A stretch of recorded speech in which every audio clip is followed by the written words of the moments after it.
Hey y'all, I got some shit would need to be said, okay? Alright, so I'm gonna roll with this Pope stuff, okay? Because articles just keep popping up in my face.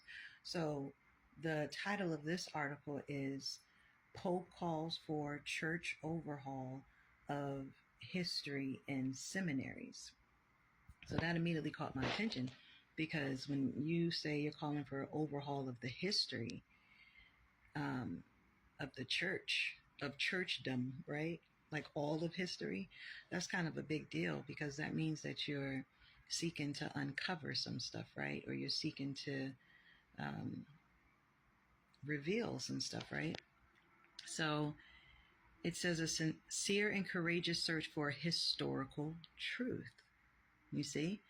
And not cut and paste summaries from the internet, the Pope hints in passing will help the church to help initiate in society sincere and effective paths of reconciliation and social peace.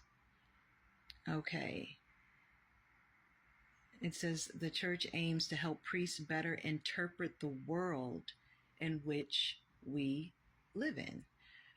And it also says the Pope is also the advocate of the conquered and subjected whose traces have been erased over the centuries, seeking to remedy the adage that history is written by the victors, right? He said, "It is not a privilege for the church historian to bring to light the popular faces of the least important and to reconstruct the history of their defeats and the oppressions they suffered, together with their human and spiritual riches, offering tools for understanding today's phenomena of marginalization and exclusion." At the top it says this involves setting aside dangerous and disembodied abstractions and seeing the real church, which continues to learn from its mistakes and failures, and which even in the darkest moments it's conscious which even in her darkest moments is conscious of her deepest identity. The study of history thus avoids an overly angelic conception of the church. Now, I think all of that is dope because when people think of the Pope and when people think of, hierarchy, high up, right? When people think of even government officials, right?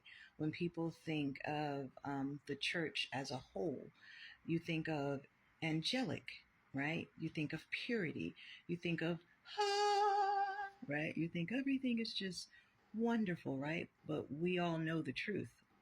A lot of us know the truth. As a matter of fact, the Los Angeles Archdiocese Catholic Church recently has to pay like this huge lawsuit of like 800 million. It's either 800 million or 800 billion. I believe it's 800 million. It could be billion though, to like almost 2,000 victims of the Catholic Church. Minors that were sexually abused, assaulted in the Catholic Church. Now, this is the Los Angeles Archdiocese. And I'm like, and in my mind, y'all, when I first read that, I was like, where the hell are they getting all this money to even pay?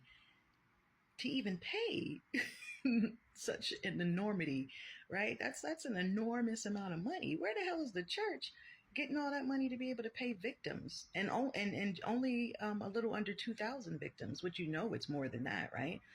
Just in the whole history, it's more than that. But that's a lot of money to pay less than 2,000 victims for abuse, right? But so I think it's really nice that the Pope is speaking on the darkness of the church. I think it's dope that he is acknowledging the fact that the church shouldn't be looked at as angelic in its presence because there's a lot of darkness that goes on. I also find it interesting that when he describes it, he says the real church, which continues to learn from its mistakes and failures, in which even in her darkest moments is conscious of her deepest identity.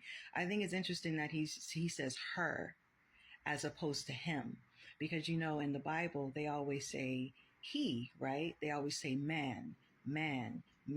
They never really refer to woman, even though I guess man can be taken as man and woman, but the majority of people take man as the masculine in the Bible, right? So when he's referring to the mistakes and the failures and the deepest, darkest hours, he's saying her and not him, which is interesting because both have a part to play, right? Masculine and feminine.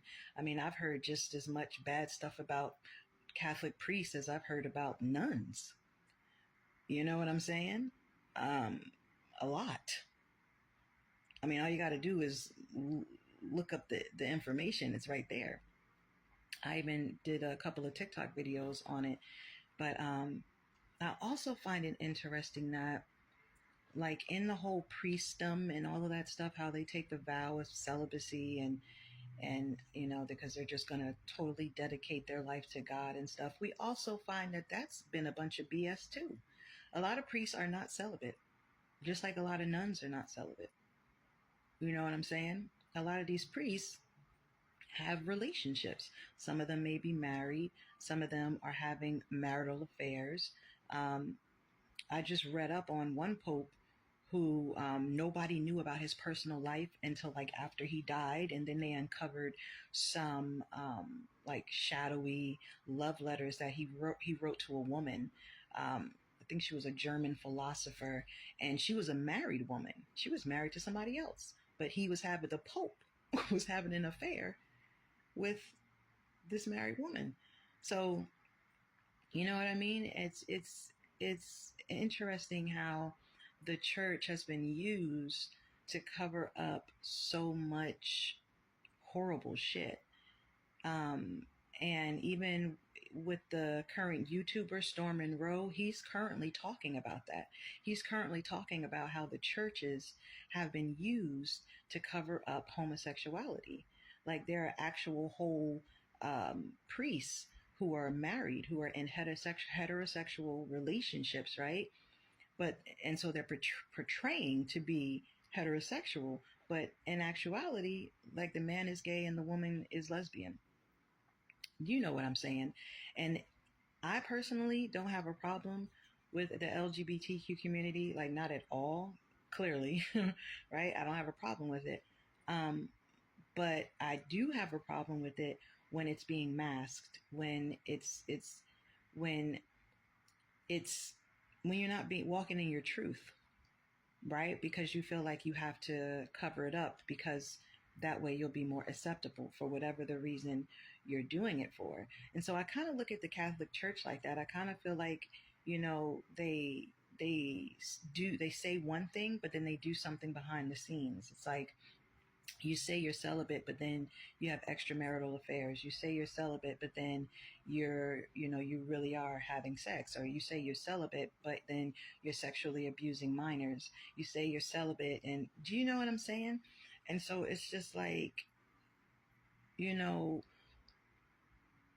I think what this proves is that we should never put man so high up on a pedestal to think that they won't um, do dark things.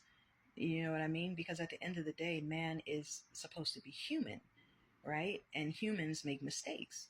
This is a sinful world we live in. This isn't a perfect world we live in. No one is perfect. So to put, you know, hierarchies or people on top of the hierarchies on these high pedestals, kind of like how people are now saying celebrity culture is falling, right? Like people are stopping the idolization of celebrities because now they're seeing the darkness behind the whole culture and stuff, right?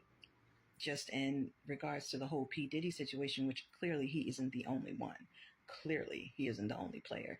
But, you know, I mean, look, I've read stories today about two FBI agents that's just been busted for assault and all kind of abuse. And so it doesn't matter how high your title is, how big your title is.